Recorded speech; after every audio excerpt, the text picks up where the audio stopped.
Perry, welcome to the show. Oh, buongiorno. Thank you for having me. Buongiorno. You're going to make me mix up more accents. That's it. More accents, more languages. Au revoir, je m'appelle. That's all French. What else we got? Even though to me, Australian and London accents sometimes sound the same, the type of person is so different. So I feel like that helps me with the accent a little bit. My brain just went for a second when you said sometimes Australians and London accents can sound the same or similar. They do sometimes. No, I know. Everyone is cringing that's listening to this right now. Yeah, that's like saying Canadians and Americans. Could piss. Well, no, I was going to go down there, but I'm like, how cliche is that? Yeah, fair. I always like to ask people on my podcast. Obviously, when I take people on the podcast, we're talking about big traumas or just like big things that have happened in your life. But I always like to remind people that there's things happening to us all the time that knock us down or set us back. So anything for you lately that has either not really been working or kind of setting you back, or any failures like in the last week, month, that kind of thing? I actually struggle with the wins, mainly because I never pause long enough to experience the wins. Celebrate it. Yeah. I never do. I've had two people contact me recently to speak at one of them is for a keynote for a conference in Colorado. Oh, cool. Next July. Yeah. So I was like, well, okay, cool. Because I haven't taken speaking seriously yet. I haven't sort of been like, universe, I'm making a decision. This is going to be a slice of my pie. Let's go all at it. Even though I know that I would slay the stage in the most non-egotistical way possible, right? But I just know that because I'm an actor, I love a stage, and I just know that I love sharing stories, and I just know that when it's time, it's time, and that's how it's kind of been. When it's time, and I feel like that time is actually coming. It's knocking on my door, which is fantastic. So I'm like, okay, cool. I get it, universe. I'm speaking at a school this Thursday. Now, I won't lie, I've never spoken at a full-on school before to 70, 80 kids. What's the age group? Well, they're sixth formers, so they are between 16 and 18. Okay. Why are you so nervous about this one? Are you more nervous to talk to this age group than adults? Well, I did a talk to nearly 100 Samaritans. So the Samaritans is one of the biggest UK charities that we have here, and it's like a helpline for, if you want to kill yourself, you call them up. That's like one suicide hotline. Yeah. Essentially. I know they're trying to have more sort of slice of the pie in regards to like, if you've got troubles with finances, give us a call and stuff like that. I think probably to stop it to get into that stage by focusing on the early things. And I talked at their most recent yearly meetup for the region, and I wasn't, well, my mind, I wasn't nervous. But my body was nervous. I'm like, come on, body. I was like, sort it out. I'm like, listen to the brain. Because I wasn't like looking at everybody thinking, oh, what they're thinking. I'm like, yeah, let's go, ready. But now the school, I must admit, I am nervous. And I think because I'm like, I've built up this picture that kids can't sit still. And I built up this picture that kids, like, as in like, do they really want to come and see a guy talk about trauma and talk about his quote unquote inspiring story? And it's 50 minutes. It's not a 20-minute talk. It's a 50-minute talk to two groups of sixth formers. So I'm like, God, okay. So that's pro and a con. Pro because it's fantastic. I got the opportunity. Con is because I'm very aware that I'm nervous about that talk. When is it? Next Thursday or this Thursday? No, a couple of days time, yeah. I think it's a good thing that you're nervous. It means you care. Yeah, no, that's true. And I think definitely because with the way the statistics is, that there's going to be some kids in there who are being sexually abused at home or have been sexually abused at home. Nobody knows about it. That's just facts. What are the statistics behind it? 50-50? Well, if you want to go from what they say out there in the universe, the statistic when it comes to schools is 1 in 20 kids. So it's at least 1 in every classroom. Do you think it's higher than that? I do. For sure. Yeah. It's 1 in 20 that they know about. Yeah, exactly. We know that it happens in every class, right? It happens in poverty, it happens in rich. I'm speaking at a private school. And I know from wealthy families just how rife it can be there too, because of the image that is portrayed to the world. So I know I need to double check if it's a boarding school, and I haven't actually looked at that. But then if it's a boarding school, that's a completely different angle, because I know for schools, when you have the teachers and stuff at boarding schools that are molesting kids. So there's so many different angles here. So I think that's also why I'm nervous, because I'm like, I'm talking to some kids who could be happening to right there right and now. Yeah. So, and especially when you bring in wealth of rich families and wealthy schools, the push for silence is even harder. And the trauma is, I don't want to compare it as more, but the stakes are higher. Indeed. Especially if you've got a kid who, for example, our private schools here, especially boarding schools, there's a lot of Russians. So I mean, that's the only reason I'm using that as an example, because I know there's a lot of Russian families in UK boarding schools. So if you have, you'll have a kid here who comes to school, and it's fantastic because that's their getaway. But then when the weekends come, or when it's half term, and the car comes, picks up the kids, and they go back to Russia, to the Russian family, and they are known, they billionaires, and they're known to people. The last thing that kid thinks is that they're going to be believed if they ever speak out. That's one thing, just being believed. But then what's, is there going to be harm within the family? What's the dad like? What's the mum like? You know what I mean? So, and you could take out Russian and put in any country. That's just an example. But and a lot of it, it's the fall of what happens to the family and the family name is so much more detrimental than kind of what happens to you personally. Yeah. 100%.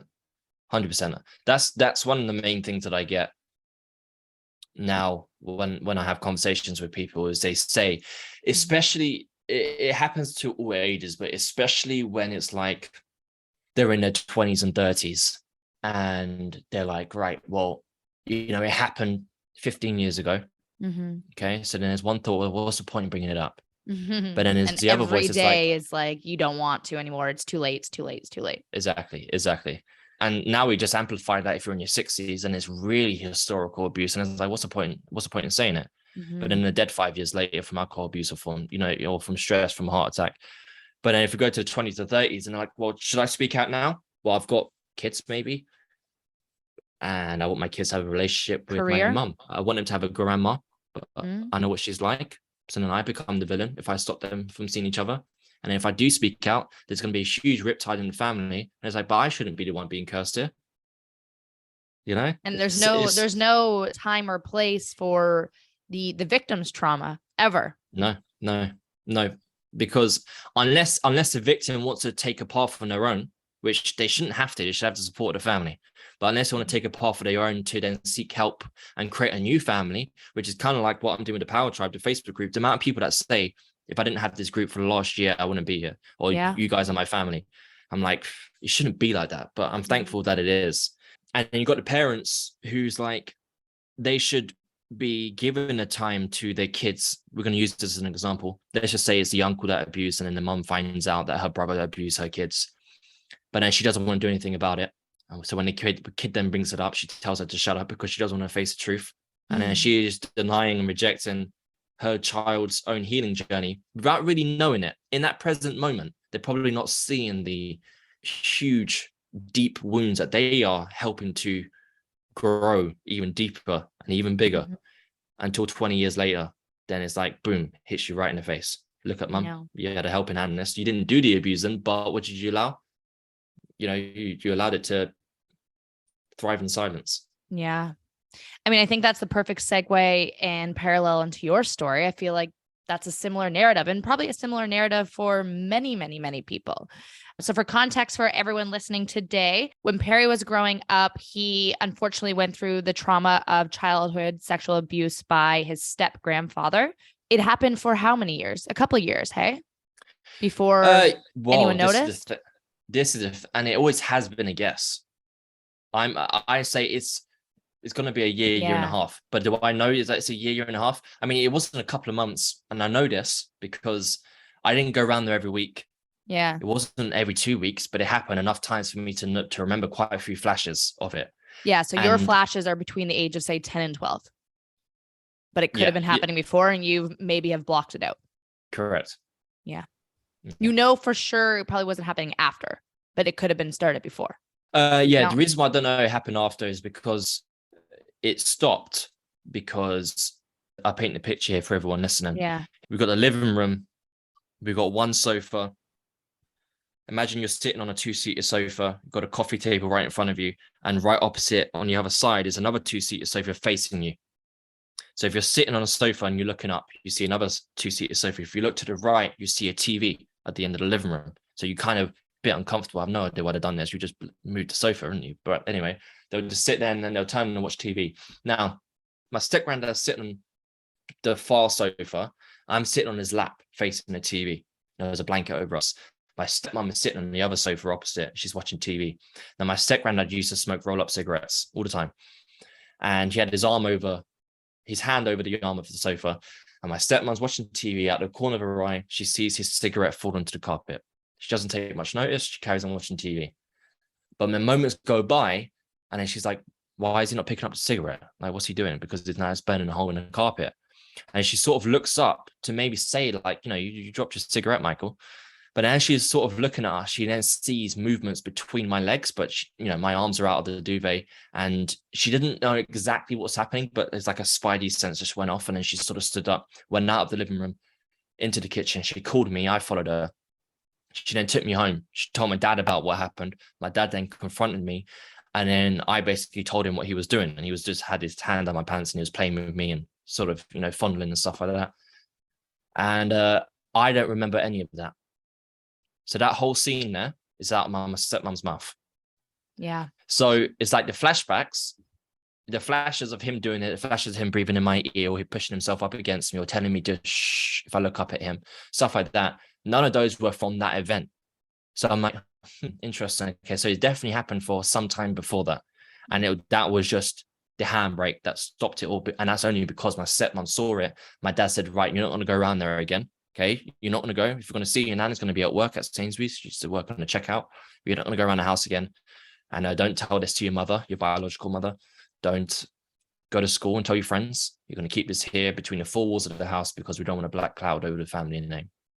And so essentially, at this point, the only people that know anything is you, obviously your step-grandfather who's doing it to you, your stepmother, and your dad. 4 of you. And no one else is allowed to know. Well, yes, exactly. At that point. Yeah. And then I don't remember how my actual mother found out. I used to go around there. So she left when I was 4/5. And I would see her, but at that stage, I'd see her maybe once or twice a year. Then it started to become a bit more consistent, maybe once every 6 months. And then it turned into something once every second weekend, I'll go around to hers. And I just remember this scene. It's like out of a movie. That's how my memories are. They're just like scenes from a movie. It's like I've watched a trailer from different ages. And I just remember I was sleeping in a blow-up bed on her floor at the end of her bed. And I remember her kneeling down by me and she was crying. Now, I can't remember. My dad wouldn't have told her, so it must have been me. And I remember her just saying to me, son, it was wrong. Son, it was wrong, right? It was wrong. It's not your fault. It was wrong. And I just remember saying to her, but mum, I enjoyed it. Right? And I said that back to her. And so that then identifies that my mum knew. And me saying I enjoyed it identifies a completely different thing, which we'll touch upon in a second. And then I go to school and it's an English class and our normal teacher wasn't in. We had a substitute teacher in. And usually I don't know what it's like now, but back then when I was in school, if you had a substitute teacher, they didn't give a crap about doing proper, they just wanted to put their feet up on the desk and give you some random work to do for the class. It was always free time when there was basically, yeah. Substitute. Yeah. And I remember they gave us a task to write a short story. And they said at the end of the class, you're going to hand it in. And I wrote a short story about a boy being abused by a family member. How old are you at this point? It must have been junior high, maybe high school. Yeah, I mean, it was yeah. So it was our secondary school. It would have been year 7 of your rate or year 8, which would have made me either 12 or 13. Yeah, exactly. Now, I don't remember writing that story. I don't remember handing it in. Don't remember none of it. The only proof that I know. Substitute called your mom? Whoa. So what? Yeah. So when I handed that letter, that story in, social services got called. So the school called up social services got involved. I got right bollocking by my dad about it. You know, he didn't comfort me or anything. He grounded me, took away all of my things, like he punished me for it. And I then was given, see, again, I don't remember any of that. I don't remember the story. I don't remember any of that. And then so this is coming out.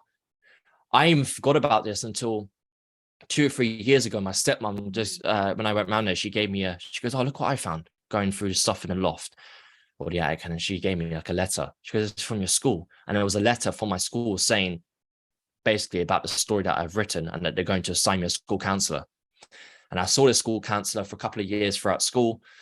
And I only ever remember seeing her twice, but I didn't. I saw her quite a few times, but I only remember 2 occasions. I know it's 2 occasions. The only reason I remember her is because one of them, she showed me this MP3 player that she got from a trip, I think to China or Japan or something.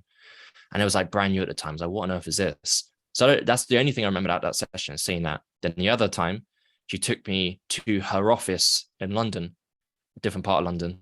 And I only remember that because I felt like I was bunking school.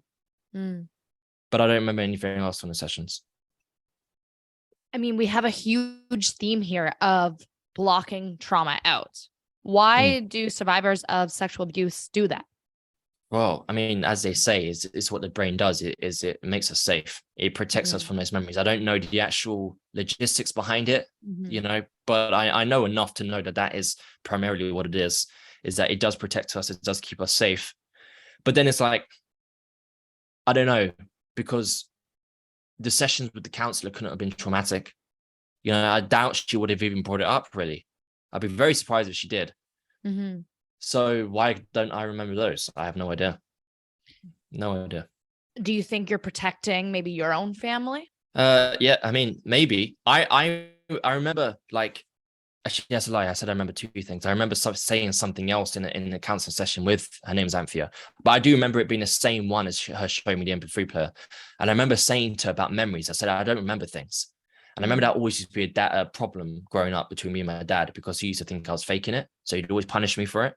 But I legit just wouldn't remember things. And I remember her saying, I remember relaying this back to my dad, and he's like, what a load of bullshit. But it's like, she said it to me, obviously, in a way that you would talk to a child so that they understand. And she basically said to me, she goes, like, there's a line in your brain, and when it connects, that's how memories happen. She goes, but sometimes with people, one of those lines is just off, and it creates memory loss throughout the timeline of events. She goes, and with everything that you've explained to me over this period of time, she goes, it's very evident that your lines are off. And I always remember her saying that to me. So back then at that age, I was aware that I can't remember things. You know, so it's not like I've gotten older and it's just come to fruition. Yeah. I mean, I have many times in my life that, I've blocked out memories. Very much so. And even for little things as well, like even like trauma in past like dating relationships, where my friends would later bring things up after years and years later, be like, yeah, remember that time that this happened? And I was like, wait, what? That happened? They're like, yeah, you told us. And I'm like, oh, I must have blocked it out because I didn't even want to have that memory anymore, you know, because it was traumatizing or negative. And so I completely understand blocking out memories. It's definitely a protectionism for yourself. For sure. I want to ask you a little bit more about when you said to your mom, like, I enjoyed it, about it happening. So I guess during the whole time, you didn't really recognize that it was wrong, did you? No, not one bit. And it's funny is because I'm very, very, very vocal with my story. I share my story every single day. I do reels all the time. I repeat my story a lot. And that's for a reason. And that's because at the same time I share my story, I'm also a marketer. I've been in business for a long time, and I know how social media works. And I know that whenever you do a video reel, you know, I looked at my statistics on social media. This was TikTok, but on Instagram, it's going to be very similar. The video gets pushed out to 90% of a new audience. So it's like, well, every time I share my, especially on Facebook, my reels are just blown up, and over 90% of the audience is new. Every single time every single time I put out videos, new audience. So that's the first time they're seeing my story. So therefore, I obviously get a bunch of comments all the time, and I get a mixture of comments. 98% of them are fantastic and supportive, and you get the There's 2%. always going to be a bad Always. apple in there. Always, I always. see it in my own content. It's ridiculous. No matter what you put out, there's going to be. Like you're wrong for some reason. Yes, exactly. Exactly. And it's like, I'll get comments like, the most popular ones that I get is villainizing my dad, which we'll get on, but we'll get onto for listeners, we'll get onto why. Yeah. As we talk more about the story, they villainize my dad, and they'll say, sometimes they'll be like, "Oh, I bet your dad was there filming it," and I'm like, "But I know." But the thing is lucky, I have a very, very dark sense of humor. Okay. And do you troll back? Well, I would love to. I'd be like, but my dad was filming it. It's gonna hurt more people than the joy you're gonna get out of it. Yeah. I think the thing is because I'll tell you why. It might be a little bit off topic, but I see where I'm going trajectory vision wise, and where I'm going is what I've been wanting to do since I was as early as my first ever earliest memory. And that's acting, and that's making movies that are going around the whole world. And that side of things, I want to do it bigger and better than The Rock, right? I always need to have something in my mind to work towards, i.e. I'm a competitive person. So I need that aspect of it. So I know where I'm going. So I always, if it's out there in the world, i.e. a comment or i.e. something out there, I'm like, could this be put back onto me in 20 years' time? Look at Kevin Hart when he was asked to host the Oscars. I think it was the Oscars, and they brought up a comment of his that he had made like 15 years prior to that, and it can ruin him and cancel him so quickly. Yeah, it was something to do. It was something to do with a gay person, and he says something. He made a joke out of it, and they brought that up, and they asked him to apologize again, and he goes, "I've already apologized. I'm not going to do it again." So the reason why I bring that up is because it's interesting that you asked that, because I do it on a daily. And if somebody does a comment like that, my peri, right? I'm like, I've got some beautiful one-liners to dish back to you, mate. I was like, but if I do that, showing off my personality, I said, it's going to be thrown back at me. But then the other conversation is like, yeah, but Perry, how authentic do you want to be? Because you shouldn't give a shit about that. No, I think you're going about it the right way. Yeah. So, I mean, I haven't done it yet. Let your followers defend you instead and troll them back. Yeah. No, I like that. And they do actually. I my most recent video, it was post-it notes. I had this one woman be like, she's like, and you expect us to read that quickly, do you? Right. And then and then I looked at it. I know our whole conversation is about being victims, but the fact that people victimize themselves over a simple video all day long on the internet, it's insanity to me. It is, and you saying the entitlement is insane. I know, and you just have to I just laugh, and I didn't comment back, but two other people did to hers. One of them was like, "Well, we managed to read it fine, so what's your problem?" And then the other one was like, "There is a pause button, so how about you press pause every time he brings up a post-it note?" So I was like, "Thank you guys, cheers, I appreciate that." Oh my God. Yeah. I know what it feels like to deal with the troll comments. It's just like, guys, I'm giving you free content for your benefit. Like, stop killing the messenger here. Yeah. It's just because we're putting ourselves out there, we're in that limelight, whatever we deem that to be. And that opens the doors to scrutiny and just people mirroring their own lives because if they're doing that to us, how many other people are doing it to?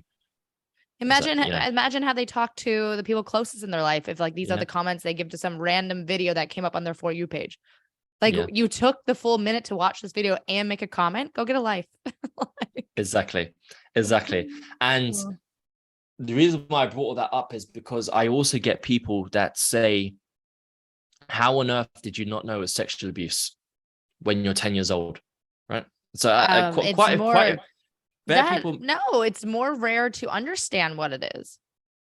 Yeah, for sure. And quite a few people say that. And I probably say on every video that goes viral, there's at least a handful that say that. It shows how non-knowledgeable they are about this or uneducated. Indeed. For you, I've heard in your other interviews, you mentioned that when you look back, your step-grandfather was absolutely grooming you. You can put words to it now, but I guess at 10, 11 years old, you thought, no, I'm just his favorite. Like, he loves me. Exactly. You take me down to the local pub, you let me drink his Guinness, and the barman wasn't watching. Ready salted crisps, bit of pool. Where my dad Like, had shouted at this is me, chalk bonding. eyes. Yeah, exactly that. And it was grooming, and I absolutely loved the shit out of him. I remember when he died, and he died a couple of years after the abuse stopped. He had a heart attack at work, and I remember being on a bottom bunk in a bunk bed. I remember just sitting there, and I must have been sitting there for about at least an hour by that point. And my stepmom would come in. She goes, "You okay?" And I was just like, "I'm just thinking about granddad." And she's like, "Do you miss him?" I said, "I miss him a lot." And it's just like, so it's just evident.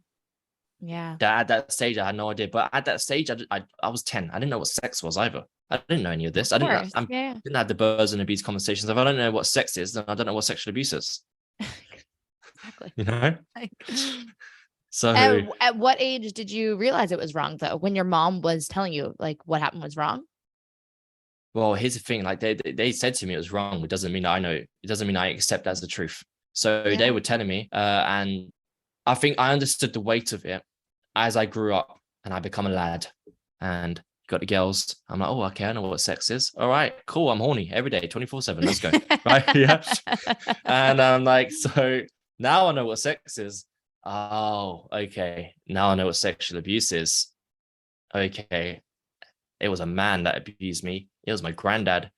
Oh shit. I remember saying to my mum that I enjoyed it. And then boom, shame. Massive shame. See, what's worse? I'm sure you probably wanted to go back and to a point where you thought it wasn't wrong. The shame is almost worse. Yes, it is. It is. It definitely is what reinforces the silence. Mm-hmm. A lot of the times with sexual abuse or any kind of abuse, it's not really the actual abuse that hurts, is kind of what comes afterwards. It's the trauma. It's the story you make of it. It's how other people look at it. It's the shame and the guilt and the levels and levels of betrayal that come with it. It's not actually the actual abuse. Exactly. I heard a quote once, and it was, "It's not what the burglar takes from your home, it's what they've left behind." Right, yes, walking around your house knowing that someone's been through your drawers, they've looked at your underwear, they've looked at all these types of things, and you just, and if you take that but magnify it, that's exactly what it is. Yeah. Could you chalk it up and call it safety? For that example, yeah. Yeah, for sure. And this is the thing, is like, I remember talking to this survivor once, and I remember her saying to me that she had a brother who would bring his friends around. One friend in particular would, when like they'd gone somewhere, bed, different room, whatever, or he would take her up to, I can't remember the actual logistics of how he would get her alone. But I do remember that whenever the brother brought his friends around and he was there, that he would sexually abuse her. And she's like, but there were times where like I enjoyed it a little bit. And I'm like, it's a sexual organ. Yeah. It's a, do you know what I mean? For a woman, for a man. And it's like, so it's hard to say, it's hard to 100%. There's always going to be exceptions, but from the grand scheme of things, this is the issue. Is like, if you're getting molested, there might even be, even if it's 0.1% of you, there's like, oh no, right? Like the 0.1%, that because mind knows it's wrong, but our body sometimes reacts to what's happening. Mm-hmm. And because our body responds to that way, even as 1% out of 99% of get the fuck off of me, I hate you, what are you doing? But that 1% is like, okay, right, all right. That 1% feels like 100% in regards to shame. And you feel like you're not allowed to make this an issue anymore. Mm. Yeah. You feel like you're not allowed to speak up about it. Exactly. And there's a survivor who I was talking to also recently who was saying about how, so we have this as a different example now of how she forced herself to enjoy it. I've heard that before. And she was saying, I forced with her partner or it. with, like a family member again? With family member. I want to circle back a little bit and ask about the time when you did speak up and told your dad, or sorry, your stepmom brought it up, who, by the way, is a hero in this story. The fact that she knew exactly what was happening right away and took action right away, I applaud this woman. But I want to talk about, why do you think your dad needed you to stay silent so much? Are we going to talk about the real reason as to what I found out many years later, or the reason that I thought growing up? I want to hear both, but I want to know specifically. I mean, we just spoke about that you didn't think anything was wrong anyways, but then the moment someone's telling you to stay silent about it, I know for me as a kid or even as an adult, the moment someone doesn't want me speaking about something, I'm curious as to why. So did that give you an inkling of like, oh, maybe something is wrong about this? And like, how did that make you feel, like being silenced in general about anything? I mean, my dad was an interesting character in regards to how he was as a parent. He was the type of man that put fear into his kids as a way to parent.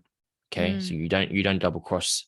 My dad was a cockney geezer. He was a hard man, and you don't cross my dad. That was like his brand, And it's like, it's basically, it's like traditional London geezer, hard man. Won't, like you don't step up to those type would never go to therapy. Oh no. No, right? Definitely not. I remember growing up, I got robbed twice by the same guy. I remember the first time I was riding a bike through a park, and I tell you what, I really, really do hope that now, I hope that if I were to have tracked him down, that he's a multi-millionaire business owner, because he was fantastic at sales, right? At persuasion. Like, he was brilliant. You're like, I hope you use your skills to better. Yeah, I really do. Like, he cycled over to me, and he started a conversation, and like, he was so interested in what I was doing at school, the school that I went to, the classes that I was in. He was my favorite teacher, all that sort of stuff. And we had some banter, and all of a sudden he's like, how much money you got on you? I said, oh, like $5. He was like, give it to me. I was like, what? Like, he just turned, right? I was like, give it to me. I said, I'm not giving it to you. And then he goes, well, you are, because I know what school you go to. I know what time you get out of school. I know what entrance you use most of the time. So if you don't give it to me, then on Monday, because this is over the weekend, I'm going to have a group of boys outside the school that's going to kick your head in. All right. And I was like, so I gave him the $5. And $5 to save my life. Here you go. Yeah. And then he cycled off. And then there was another time that time I then go home, and I told my dad, I was like, I've just been robbed. And he's like, what? I said, I've just been robbed. And I remember, so I've been brought up on Elvis. I'm a massive Elvis fan. Okay. And my dad was too. And my dad, he was the type of guy, like, he would wear rings, big rings. And I remember that I told him about what happened. And I remember this like it was yesterday. He just turned his rings around so that they were flat. Okay. And then he goes into, we had a baseball bat by the front door, and he takes it. He goes, right, come with me. That was all. He didn't say anything other than that. He goes, come with me. And I follow him, and he knew what park I was talking about. It's like a 30-second walk. We go into the park, and he goes, where is he? I said, I don't know, but he cycled for that group of people over there. And there was like 10, 15 people there. He goes, all right. And he just walks over to them, and he lifts up the baseball bat, goes, which one of you cunts robbed my son? Right. And I remember just standing there. And then they're all just sort of looking at each other. And then they said to him, one of the girls said to him, oh, he's cycled off. He's not with us anymore. He goes, right, if you do, the next time you see him, you're going to tell him that he's a dead man. And then we go back to the house. He doesn't say a single word to me. But we come back to the house. Then he puts the baseball back, goes back into the kitchen. And then I remember he turns to me. He goes to me, don't you ever let somebody disrespect you like that again. I.e., don't you dare give money over to someone. Like, do you know what I mean? And that, for me, it was like, okay, that's how I need to be as a man, because he's my dad, you know what I mean? And I need to follow in those footsteps. And I remember, like, it must have been a few months later, he had robbed me a second time. My nan bought me a phone. And back in those days, phones, like, everybody robbed phones because they were, they were big, expensive. And she brought me the first Motorola flip phone that came out, my nan, and he robbed that from me. And my dad didn't speak to me for ages. Wow. Ages. And I remember this one time, me and my dad were arguing in the car. And then we came up to this roundabout, cars behind us, cars on the other side of the roundabout, come up to this roundabout. And there was like an underpass next to it. And I was looking, and these two guys are walking from the exit of the park, the same park, to go underneath the roundabout. I said, Dad, that's him. He goes, who? I said, the guy that robbed me. He goes, which one? I said, the one on right there. And he just stopped his car in the middle of all of the cars. And he just got out of the car, left his door open, and all the cars have just stopped. And he's like, "Oi!" And he walks over to him, and I didn't hear anything. I'm scared. But the guy legged it. Right. So that's the type. I'm just painting the picture. That's the type of man that my dad was. I feel like you're very different from that. Like in a good way. Big time. Yeah, I am. But I wanted to be like that growing up. And like I look back every now and then. So I'm so reflective. I'll look back at all the times that I didn't stand up for myself. My dad made it very apparent that I'm not, even though he wanted me to be like nobody can touch me. Yeah. But he didn't allow me to defend myself. So I didn't know how to throw a punch. I didn't know anything. I didn't know how to stand up for myself because I had the most scariest man in the world as my father, who I couldn't stand up to. So my dad was really doing the opposite of what he actually wanted to do. Like dad's told me stories multiple times with groups of people and he never backed down and he's got the scars to show for it, and I always wanted to be like that. Looking back, there was so many times that I didn't stand up for myself, and that is equal to the parenting that I had. Now, there would be like 1 or 2 times where I'd bring up the abuse and he would shut me down straight away. Right. And the reason why I thought that I needed to maintain this silence is because my dad saw that as a weakness. Why do I need to bring it up? Right, we're men. We stand our ground, we protect our women or whatever. And as the years went on, I knew that was a load of bullshit for my dad anyway. It was just a facade. Yeah, and that's the main reason as to why I think he kept it silent. At the time why I believed it is because he saw it as a weakness. Which I can understand how that story goes. I don't agree with it at all, but it's a common story, especially with men who get sexually abused. It's shut up. People don't need to know we were in a weak spot or a weak moment. Don't bring it up. And that's why there isn't a huge conversation around sexual abuse on men, because often it's talked about with women instead. Yeah, exactly. So tell me the real reason he stayed silent. I know, but the audience doesn't. So, I mean, if you're listening and you haven't guessed already, right? Basically, so I ended up breaking my silence. So my dad had passed away. My dad became an alcoholic, and he just became a very, very negative person. He turned from being an angry, and it's interesting because even though we love our parents, we feel like we need to protect them too, right? And my dad was a beautiful human being. He raised me single-handedly. He's a magnificent man who obviously had his flaws. I moved out, I went traveling, I came back and then moved into my first place. I was renting a house, and that was because I wasn't living at home every day. I didn't see how my dad was on a daily basis. I'd only see him maybe once a week, maybe he'd come around. And then over time, when I started to see signs, it wasn't too late, but it really progressed because I wasn't seeing it on daily. So I thought he was drinking regularly, but I didn't know he was a complete raging alcoholic. And he said that he left his job, found out he didn't, he got fired drinking on a job. So many different things. And like we found out he had unplugged all of the home phones at home. My stepmom found it out because of debt collectors, because of his alcoholism. They weren't together at this time? They were. Oh, wow. Yeah. Which I know is even more tough for my stepmom because she feels like an idiot because she didn't see any of these signs. She didn't know about it. Yeah. I knew that my dad was a drinker. I never told my stepmom. And we've had that conversation in the beginning days. And she's like, why on earth didn't you tell me? I was like, well, to be honest, partly because I thought you knew because you live with him. Yeah.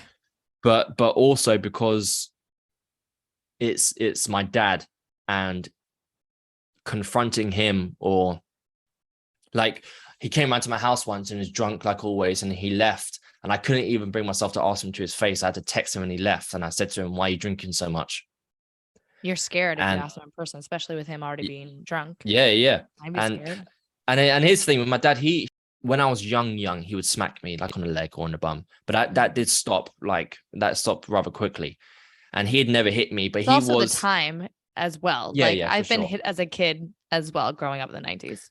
For sure, yeah. So it literally is that. My dad, there was never any beating. I remember once when I was a teen, I swore. We had an argument like always, and I said fuck this or fuck or something like that, and then I turned away. And then all of a sudden, I had been thrown up against the front door, and his hand was around my throat, and he had clenched his fist like he was going to smash my face in. And I tell you what's funny is I found out. Actually, I'm going to pin it. Make sure I come back to that right? Oh, Because I'm well, going to I'll loop bring this you back. background. Don't worry. That's my And job. yeah. So now with my dad, he became an alcoholic. I said to him, why are you drinking so much? He sends me a text back saying to fight away the demons. And that was all he said. Nothing else. I said, what demons are you talking about? Didn't answer me. So then the 1st of June, 2017 comes around. I get 2 pictures from my brother, an ambulance and him on a bed. And he basically he became a diabetic, but he had high blood pressure, diabetes. You know, it's one of those things that it just becomes a domino effect. And the paramedics said that they need to take him to hospital to even out his blood levels. So they put him in the back of the van, take him to hospital. Doesn't make it to hospital. He has a heart attack in the back of the van. And then he passes away. He's 48 years old. Wow. And yeah, young soul. And after that, I then was at my house and I'd watched a an interview with Ellen DeGeneres, Lewis House, just brought out his book. Yep. Yeah, it's great.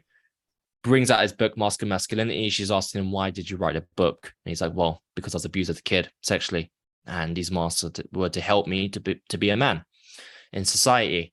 And he articulated it in a way that made me realize what I was doing growing up and what I was doing when I changed colleges and I became this new Perry Power, a Perry that had shagged all these different birds, right? Because that's the type of guy he is, right?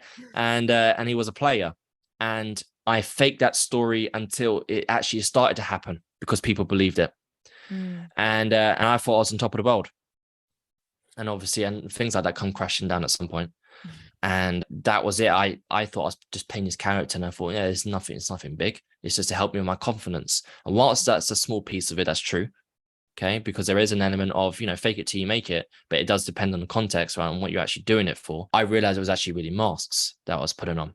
So I was like, right, how can I start taking off these masks? Well, I need to start today. I'm going to take it off. I was like, okay, I'm going to wait for it's my ex-girlfriend now, but my girlfriend at the time, Abby, and wait for her to come home. She came home from work. We went on a dog walk, told her that who she started dating at college. Well, the guy who she became friends with at college to begin with was a fraud. And then I told her about the abuse. Now, I don't really remember that conversation. I remember snippets. Yes. I also remembered how I felt. And every single hair on my body was standing up. I felt like I was naked in public. That's what vulnerability is. But she welcomed me with open arms, luckily. And then a couple of months later, I go to a business conference, mastermind, like 3 or 4 day event. And the first day that I was there, everybody introduced themselves. I introduced myself, but then I thought I'd take it upon myself to talk about the abuse and my dad's death.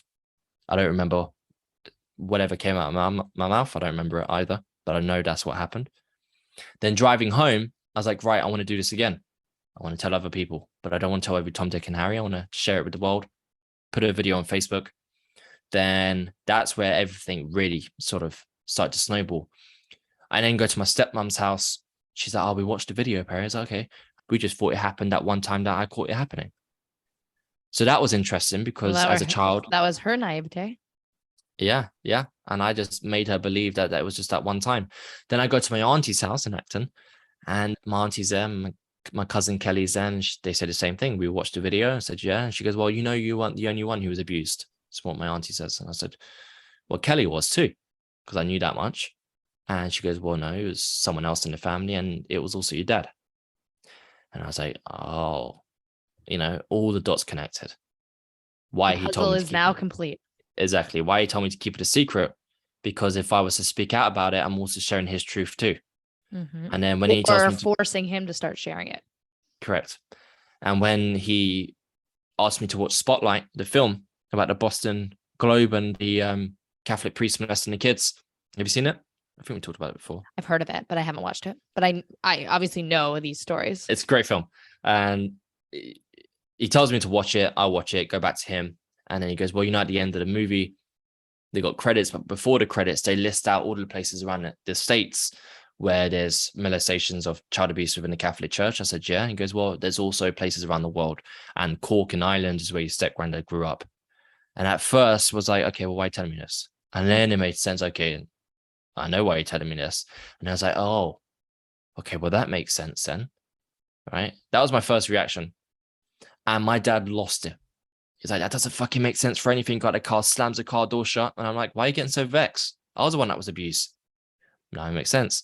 I was basically like, Dad, it makes sense why he abused you. Let him off the hook, you know? Yeah. So yeah, it made sense about a lot of things. This is a common story. If it's happening to one person in the family, I highly doubt that's the only one, especially if it's someone older.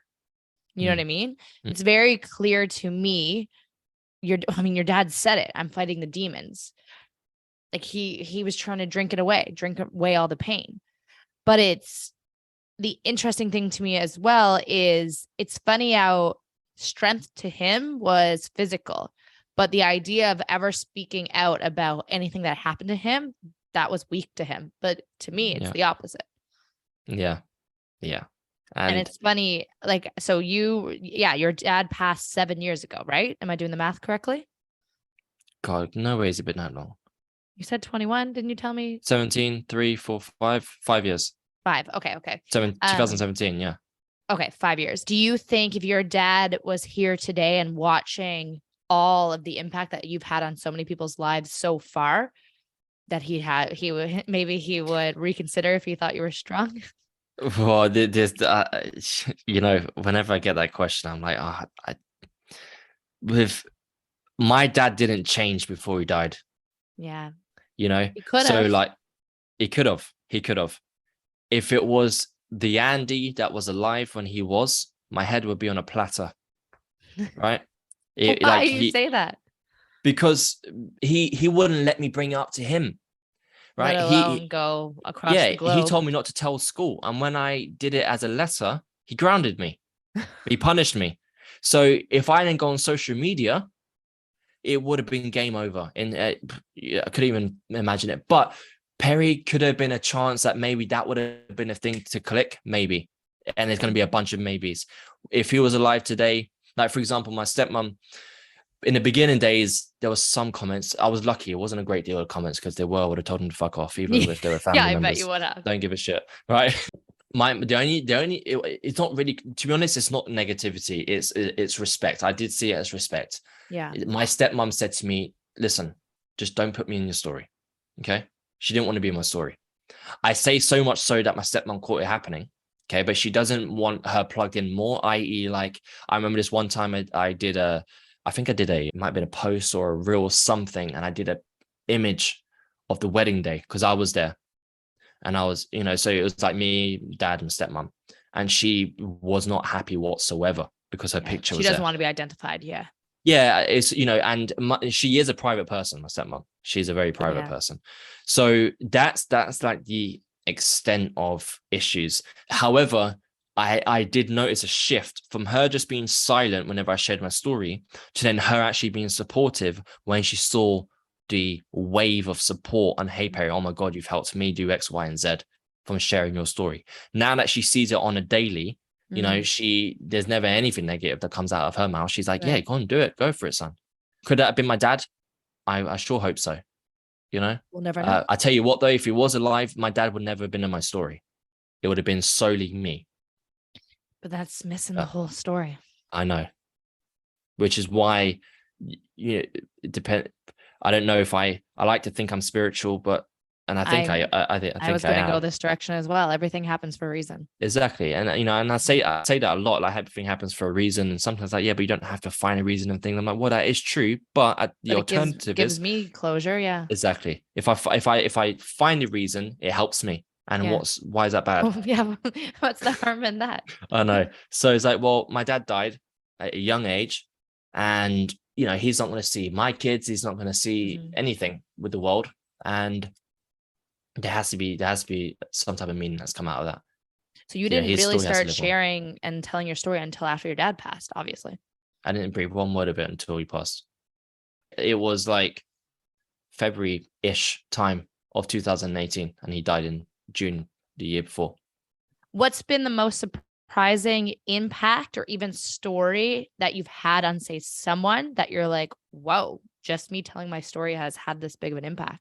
When I did that video initially, I got a story that made me realize it can be for other people. And that was a guy, and he's getting a name for himself in business now, which is great in the online world. But back then he was trying to get his name. Okay. And he had moved to one side of America. His family was on the other. his family wanted him back because of X, Y, and Z reason within the family. And he didn't want to go back. He didn't want to be a failure. He wanted to stay and have his back against the wall, arse on the ground, and keep on going for it.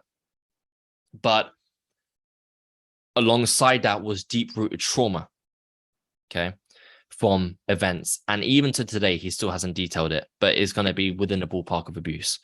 And he, from watching my video, he said to me, dude, just thought I'd let you know, along the lines of that, you practically saved my life, because I wasn't going back home and the alternative was suicide, but you kind of gave me permission. And he's a redneck. He's like a redneck man's man, right? So that's like the American equivalent of a Cockney, right? Yeah. So that was the first one. And then like, since then, just, I usually get the question of, is it difficult to read people's stories? Because I get anywhere between 5 and 50 messages a day still on Facebook, because I'm doing my reels consistently, and it just gets DMs. And I say, I'm thankful, because I've known a lot of people. I say game. It's not a game, but I just say it for conversational sake. I've seen a lot of people come into this game and then leave because it's a big toll in their life that they're living. It's like everything's abuse to them. And I'm lucky. It's like, for me, I've read every story imaginable, you know, from child rape to mutilations to everything in detail.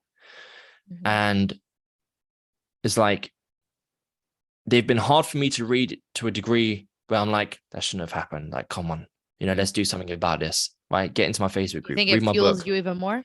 Yeah, 100%. But it doesn't make me sit back, wallow, cry. Well, no, I cry a lot because I'm an emotional man, but in a good way. It doesn't affect you in terms of being able to continue your mission. No, it doesn't. It doesn't make you want to stop. Yeah, where you're saying a lot of people who get into this industry and speaking about what they've been through, once they hear the same stories back, it takes a toll on them and they just stop. 100%.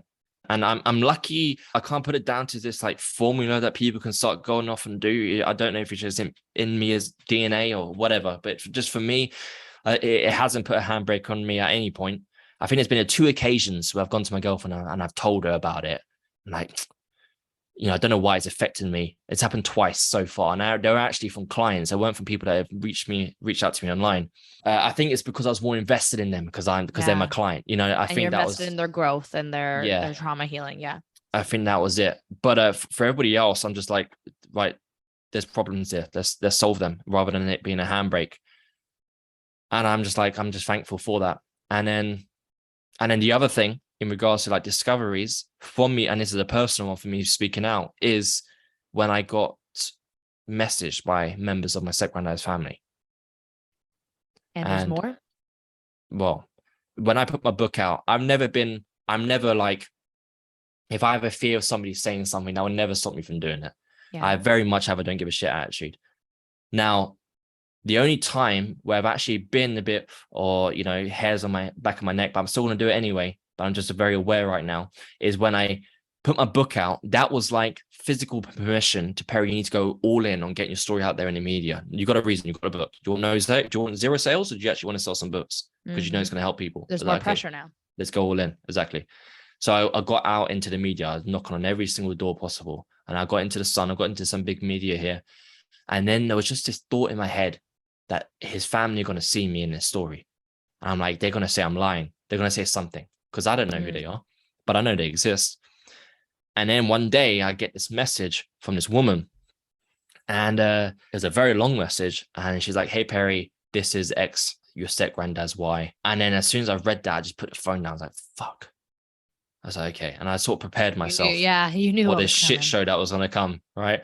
And then I went back to the message like an hour later, psyching myself up. I'm like, yeah, fuck it. And what? Let's go. What are you going to say? Yeah. Right? I literally amped myself up to that point. And then I think because I amped myself up to that point, it shocked me even more when it said, you have the full support of our family because he abused us all too. And out of all the things you were expecting the message to be, that was the last thing. Exactly. It was the absolute last thing. And I went and met up with, he's got 4 kids. So I went and met up with 2 of his kids. And she basically said to us, there's 2 of the kids, and they basically said to me about how he abused them all too. And they then told me about his story. And I knew some parts of his story, like the Spotlight film, like the comment that my dad's made. He knew like very vague pieces. So did everyone else. Mm-hmm. But they did some like St. Joseph's Industrial School. It's a school that was in Cork and Ireland that kids who have lost their parents or they'll go to boarding school. And this is run by the priest. And I read up on all the reports that had come out since the school closed about rapes and about abuse and everything under the sun. And that was a school that he went to. And I learned all of that from being vocal in my story. And not that, also to highlight, by the way, about I had found forgiveness by that point. I had forgiven my step granddad for what he'd done, and I forgave my dad, forgiven myself, most importantly. And because I'd found forgiveness, I really do believe that that allowed me to meet up with members of his family, because I didn't see them as villains like my step granddad was. I saw them as, well, but they were victims too, the survivors too. And that really allowed me to be there and share that space with them. Last couple of questions for you. What do you think people don't understand about sexual abuse that happens on so many levels within a family? What do you think people who it hasn't happened to, what do you think they don't understand? I'll tell you what they don't understand, right? They think that it's black and white. Okay. The thing is, within a family, oh, go tell the police, you know, right? Or like, your dad's been abused and you go and tell your mother, right? Oh yeah, sure. All right. Mum, not. Didn't think of that one over a cup of tea. You know, dad's abusing me. Did you know that? Right. Well, obviously not, because it's not black and white. There's so many different, and that, by the way, that's just, we have those examples, because then it's like, well, if the dad's abusing the kid's going to believe, well, will mum believe me? The mum's abusing the kid. Choose? Will dad believe me? Yeah. Is mum going to choose dad? Is mum going to choose me? Yeah, because it's not going to be both. It's impossible to do both. Yeah. And if she chooses me, does that break up my family? And for example, my cousin and my auntie went to my nan and told her that my step granddad was sexually abusing my cousin. Mm-hmm. And my nan denied it to both of their faces and said that Kelly was attention seeking. All right. Now, my nan was a raging alcoholic. The trail of silence. Yes. And we all know that my nan knew.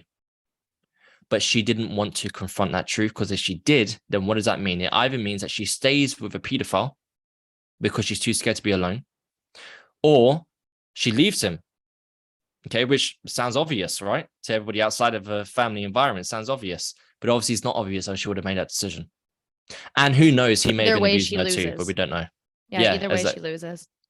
Exactly. So it is that black and white thing that people perceive it to be. So we have those examples. And then we have the other one that is, I briefly said it earlier, you have a mother who's got kids and she wants the kids to have a relationship with their granddad. But at the same time, the granddad abused her. You know, her dad abused her growing up, but she hasn't gone to the police about it because it's her dad. She doesn't want to lose her dad. Right. But now she's like, well, was a second chance, but then it happens again. Yeah. You know, and that's pretty much like I said earlier on in the podcast about how people villainize my dad, because they're like, well, your dad could have protected you. He could have stopped you from going around there. He could have not allowed you to go around in the first place. And whilst that's true, that sounds like the obvious thing, but we don't live in an obvious world when it comes to intrafamilial abuse.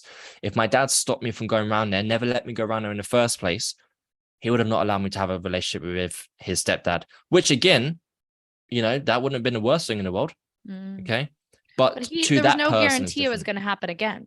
No, exactly. And it had been quite a fair few years since abuse actually took place, because they had grown up from kids to adults and now they got families. So there would have been a part of them, the human thing in them.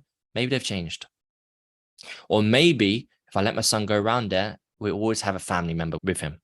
Like my cousin Kelly, when I said about the abuse and how it happened for a bit of time, she's like, her first reaction was like, but we always had someone at the house because they knew what type of man he was.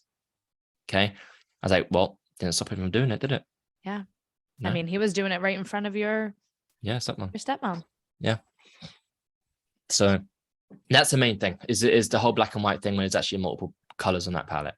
The people who say it that black and white, like I said, has never had it happen to them before or know anyone close to them that it's happened to, because they don't understand how gray it really is.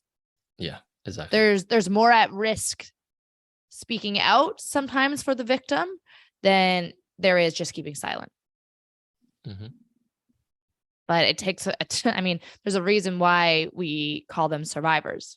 It takes the utmost courage to speak up about it and to tell someone because of how much you have to lose and at risk. It is. And just you highlighted something there.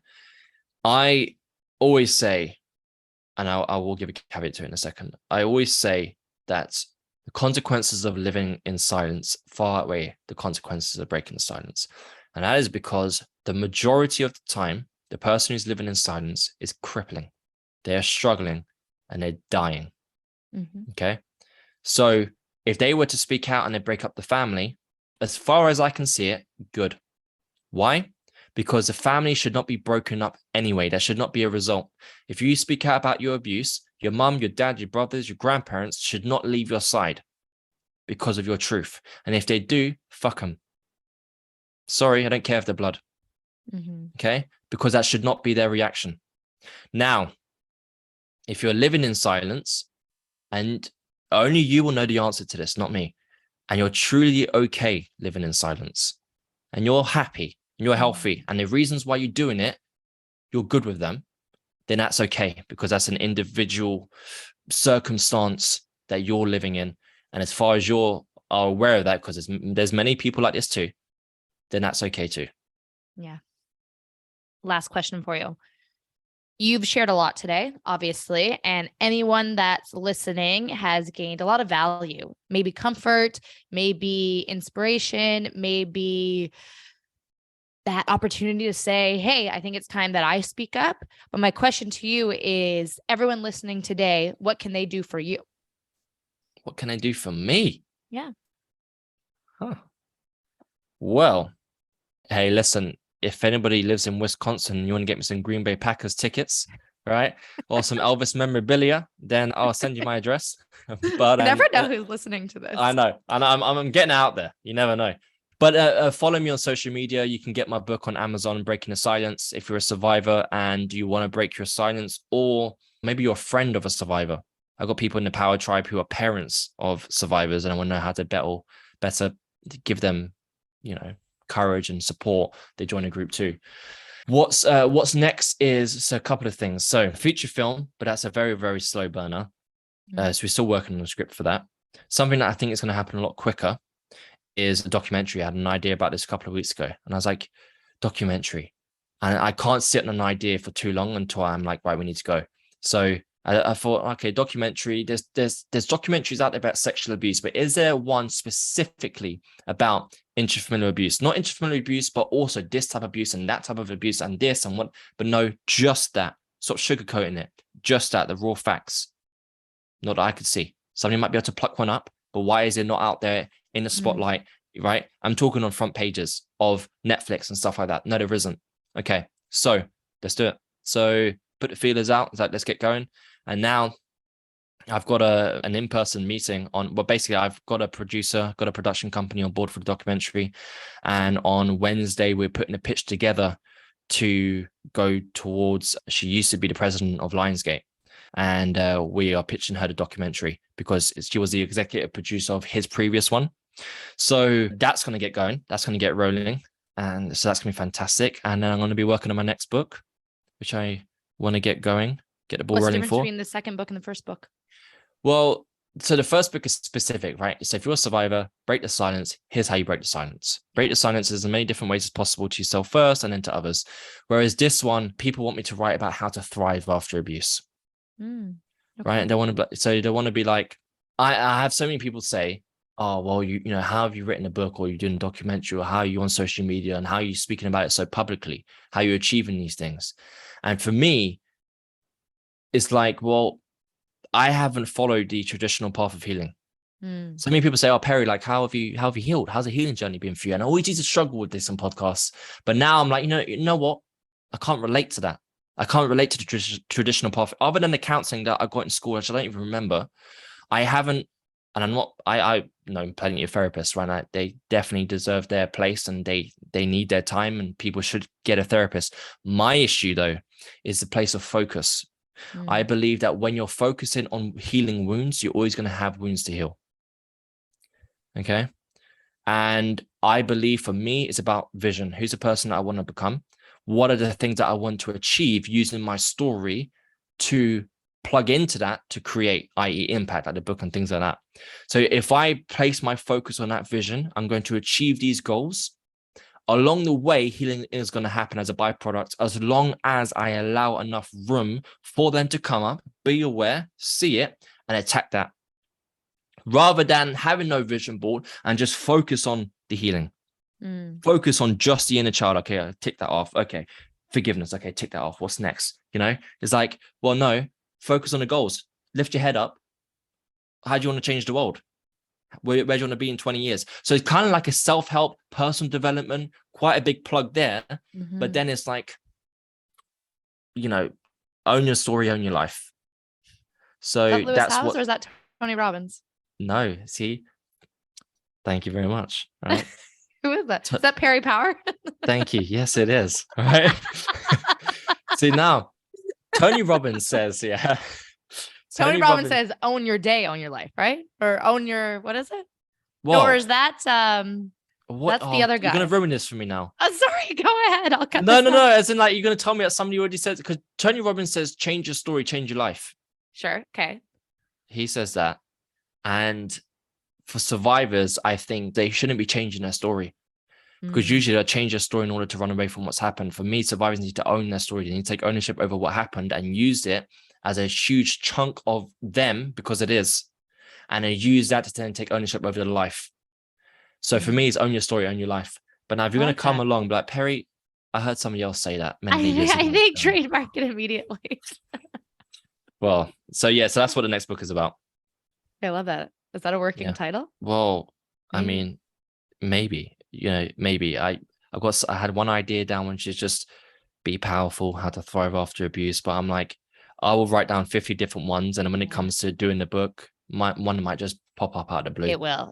I mean, when I was naming my podcast, I wrote a ton, and then this one really stuck out. Just stuck out, right? Yeah, I think like for me, it's like I'm really focusing on the brand now, because as my audience is growing, I'm making sure to focus on the brand. So like, you know, I believe that my dad gave me the name Perry Power for a reason.